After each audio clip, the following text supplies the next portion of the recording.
আসসালামু আলাইকুম। ষষ্ঠ শ্রেণীর সুপ্রিয় শিক্ষার্থীবৃন্দ, আজকে আমরা শুরু করতে যাচ্ছি তোমাদের গণিত বইয়ের প্রথম অধ্যায় স্বাভাবিক সংখ্যা ও ভগ্নাংশ। আজকের ক্লাসে আমরা যে সকল বিষয় নিয়ে আলোচনা করব তার মধ্যে আমাদের প্রথমে রয়েছে অঙ্ক কি, তারপরে আমরা জানব অঙ্ক পাতন বলতে কি বোঝায়, তারপরে আমরা জানব স্বাভাবিক সংখ্যা কি, তারপরে আমরা জানব দশমিক বা দশ গুণোত্তর রীতি বলতে কি বোঝায়।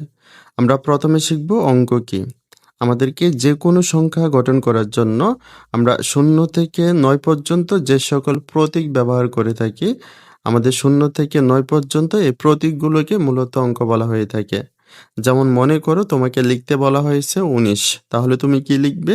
তুমি লিখবে 1, 9, অর্থাৎ তোমাকে 19 এই সংখ্যাটি গঠন করার জন্য তোমাকে এখানে 1 এবং 9 এই দুইটি প্রতীক ব্যবহার করতে হয়েছে।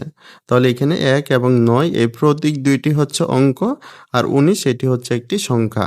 একইভাবে মনে করো তোমাকে লিখতে বলা হয়েছে 80, তাহলে তুমি কি লিখবে? তুমি লিখবে 8, 0, অর্থাৎ তোমাকে 80 এই সংখ্যাটি গঠন করার জন্য তোমাকে 8 এবং 0 এই দুইটি প্রতীক ব্যবহার করতে হয়েছে। তাহলে এখানে 8 এবং 0 এই প্রতীক দুইটি হচ্ছে অঙ্ক এবং 80 এটি হচ্ছে একটি সংখ্যা। একইভাবে মনে করো তোমাকে লিখতে বলা হয়েছে 203, তাহলে তুমি কি লিখবে? তুমি লিখবে 2, 0, 3, অর্থাৎ এখানে তোমাকে 203 এই সংখ্যাটি গঠন করার জন্য তোমাকে এখানে 2, 0, 3 এখানে তোমাকে 3টি প্রতীক ব্যবহার করতে হয়েছে। তাহলে এখানে এই 3টি প্রতীক হচ্ছে অঙ্ক, আর 203 এটি হচ্ছে একটি সংখ্যা। এখন তোমাদের প্রশ্ন হচ্ছে তোমাদের গণিতে এরকম মোট কতটি অঙ্ক রয়েছে? তোমাদের গণিতে এরকম মোট 10টি অঙ্ক রয়েছে। তোমাদের গণিতে মোট অঙ্কের সংখ্যা হচ্ছে 10টি। এই অঙ্কগুলো হচ্ছে 0, 1, 2, 3, 4, 5, 6, 7, 8, 9। তোমাদের পৃথিবীতে যত ধরনের সংখ্যা রয়েছে তোমাদের সকল ধরনের সংখ্যা এই 10টি প্রতীকের সাহায্যে, অর্থাৎ এই 10টি অঙ্কের সাহায্যে লিখতে হয়। তোমাদের এই 10টি অঙ্ককে মোট 2টি ভাগে ভাগ করা হয়েছে। একটি হচ্ছে সার্থক অঙ্ক এবং অপরটি হচ্ছে পরার্থক অঙ্ক। সার্থক অঙ্ক বলতে বোঝে আমাদের যে সকল অঙ্কের নিজস্ব বা স্বকীয় মান রয়েছে সেগুলো হচ্ছে সার্থক অঙ্ক। আমাদের 1 থেকে 9 পর্যন্ত যে অঙ্কগুলো রয়েছে এগুলো হচ্ছে আমাদের সার্থক অঙ্ক, কারণ এই অঙ্কগুলো নিজস্ব বা স্বকীয় মান রয়েছে। যেমন মনে করো তোমাকে বলা হলো 1টি কলম, 3টি কলম, 5টি কলম, 7টি কলম, তাহলে এখানে একটি নির্দিষ্ট সংখ্যক কলমকে বোঝাচ্ছে। এখানে যেহেতু একটি নির্দিষ্ট সংখ্যক কলমকে বোঝাচ্ছে, তাই আমাদের 1 থেকে 9 পর্যন্ত এই অঙ্কগুলো হচ্ছে সার্থক অঙ্ক। কিন্তু তোমাকে যদি বলা হয় 0টি কলম, তাহলে এখানে কোনো কলম নেই, অর্থাৎ 0টি কলম বলতে কোনো কলমকে বোঝানো হচ্ছে না। তাই এখানে আমাদের 0 হচ্ছে পরার্থক অঙ্ক। যেহেতু আমাদের শূন্যের নিজস্ব বা স্বকীয় কোনো মান নাই, তাই 0 হচ্ছে আমাদের পরার্থক অঙ্ক। কিন্তু 0 যদি কোনো সার্থক অঙ্কের ডান পাশে বসে তাহলে এটি একটি মান প্রকাশ করবে। যেমন আমরা 0কে যদি 7-এর ডান পাশে লিখি তাহলে এটি হচ্ছে 70। এখন তাহলে এটি 70টি কলমকে বোঝাবে। কিন্তু আমরা 0কে যদি 7-এর বাম পাশে লিখি তখন কিন্তু 0-এর কোনো মান থাকবে না। অর্থাৎ আমাদের 0 হচ্ছে কোনো সার্থক অঙ্কের ডান পাশে বসলে সেটি একটি মান প্রকাশ করবে। তো এখানে আমাদের 0কে এজন্য বলা হয় অভাব জ্ঞাপক অঙ্ক। অর্থাৎ আমাদের পরার্থক অঙ্কের অপর নাম হচ্ছে অভাব জ্ঞাপক অঙ্ক বা সাহায্যকারী অঙ্ক। আশা করি আমরা অঙ্ক কি সেটি বুঝতে পেরেছি। এখন আমরা জানব অঙ্ক পাতন বলতে কি বুঝি। কোনো সংখ্যা অঙ্ক দ্বারা লেখাকে অঙ্কপাতন বলে।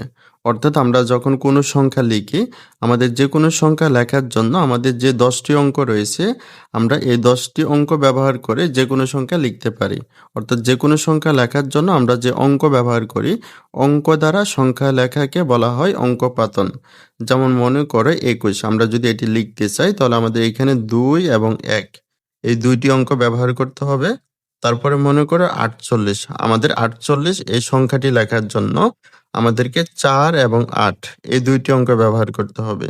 একইভাবে 102 এই সংখ্যাটি লেখার জন্য আমাদের 1, 0, 2 আমাদের এই 3টি অঙ্ক ব্যবহার করতে হবে। অর্থাৎ আমাদের যত ধরনের সংখ্যা রয়েছে আমাদের যে কোনো সংখ্যা লেখার জন্য আমাদের মূলত এই 10টি অঙ্কের সাহায্য নিতে হবে। আমাদের এই অঙ্ক দ্বারা যে কোনো সংখ্যা লেখাকে বলা হয় অঙ্কপাতন। আশা করি অঙ্কপাতন বলতে কি বোঝায় সেটি আমরা বুঝতে পেরেছি। এখন আমরা জানব স্বাভাবিক সংখ্যা বলতে কি বুঝি। আমাদের প্রাচীনকালে কোনো কিছু গণনা করার জন্য যে সকল সংখ্যা সৃষ্টি হয়েছিল, অর্থাৎ প্রাচীনকালে যে সকল সংখ্যা দ্বারা কোনো কিছু গণনা করা হতো, সেই সংখ্যাগুলোকে বলা হয় স্বাভাবিক সংখ্যা বা গণনাকারী সংখ্যা। যেমন 1, 2, 3, 4 এভাবে চলতে থাকবে। আমাদের এই সংখ্যাগুলো হচ্ছে স্বাভাবিক সংখ্যা। আমাদের স্বাভাবিক সংখ্যার সংজ্ঞাটি আমরা এভাবে দিতে পারি: শূন্য ব্যতীত সকল ধনাত্মক অখণ্ড সংখ্যাকে স্বাভাবিক সংখ্যা বলে। অর্থাৎ আমাদের স্বাভাবিক সংখ্যার মধ্যে শূন্য থাকতে পারবে না। আর আমাদের স্বাভাবিক সংখ্যার মধ্যে অবশ্যই 2টি শর্ত থাকতে হবে। প্রথমটি হচ্ছে স্বাভাবিক সংখ্যা অবশ্যই ধনাত্মক হবে, অর্থাৎ কোনো ঋণাত্মক সংখ্যা স্বাভাবিক সংখ্যা হতে পারবে না। অর্থাৎ কোনো সংখ্যার আগে যদি মাইনাস থাকে, যেমন -2, -3, -5, এই সংখ্যাগুলো স্বাভাবিক সংখ্যা হতে পারবে না, কারণ আমাদের এই সংখ্যাগুলোর সামনে মাইনাস রয়েছে, অর্থাৎ এগুলো হচ্ছে ঋণাত্মক সংখ্যা। একইভাবে আমাদের স্বাভাবিক সংখ্যাটি অবশ্যই অখণ্ড হতে হবে, অর্থাৎ স্বাভাবিক সংখ্যা ভগ্নাংশ বা দশমিক মান হতে পারবে না। যেমন 2.5, 2.3, 7.2, এই দশমিক সংখ্যাগুলো কিন্তু স্বাভাবিক সংখ্যা হতে পারবে না। একইভাবে 2/3 এরূপ ভগ্নাংশ সংখ্যাগুলো স্বাভাবিক সংখ্যা হতে পারবে না। স্বাভাবিক সংখ্যাগুলো অবশ্যই আমাদের অখণ্ড হতে হবে এবং ধনাত্মক হতে হবে, কিন্তু শূন্য থাকতে পারবে না। আশা করি স্বাভাবিক সংখ্যা কি সেটি তোমরা বুঝতে পেরেছ। এখন আমরা জানব দশমিক বা 10 গুণোত্তর রীতি বলতে কি বোঝায়। 10 গুণোত্তর রীতি বলতে আমরা বুঝি, আমরা অঙ্ক পাতনের মাধ্যমে যখন কোনো একটি সংখ্যা গঠন করি, তখন আমাদের এই সংখ্যাটি গঠন করার জন্য আমাদের এইখানে যে 10টি অঙ্ক রয়েছে, আমাদের এই 10টি অঙ্কের মধ্য থেকে অঙ্ক নিয়ে আমাদের সংখ্যা গঠন করতে হয়।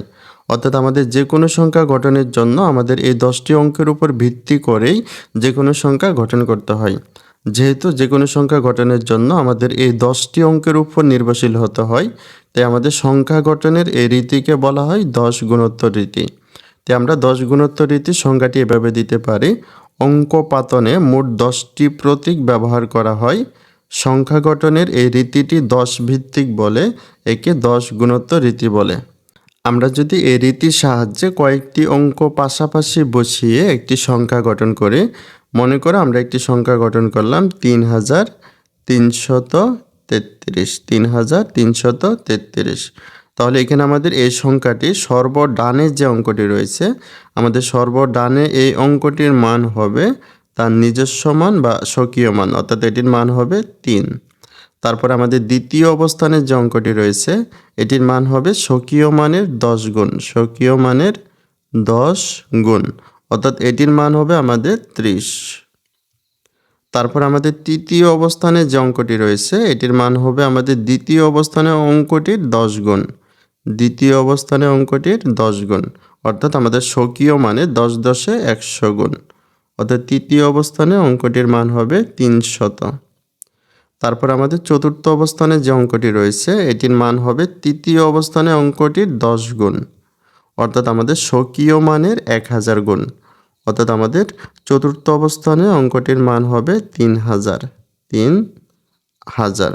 অর্থাৎ আমাদের এখানে যে অঙ্কগুলো রয়েছে, এই অঙ্কগুলোর ক্ষেত্রে প্রতি ক্ষেত্রে অবস্থান পরিবর্তনের জন্য তার মান চেঞ্জ হচ্ছে, পরিবর্তন হচ্ছে। কোনো অঙ্কের তার অবস্থানের পরিবর্তনের জন্য মানের যে পরিবর্তন হয়, এটিকে আমরা বলি স্থানীয় মান। আর এক্ষেত্রে আমাদের প্রত্যেক ক্ষেত্রে আমাদের 10 গুণ করে বৃদ্ধি পাবে, অর্থাৎ আমাদের সর্বডানের যে অঙ্কটি রয়েছে, এটি থেকে যদি আমরা বাম দিকে যেতে থাকি, তাহলে প্রতি ক্ষেত্রে আমাদের 10 গুণ করে বৃদ্ধি পেতে থাকবে। তাহলে এটি হচ্ছে আমাদের 10 গুণোত্তর রীতি।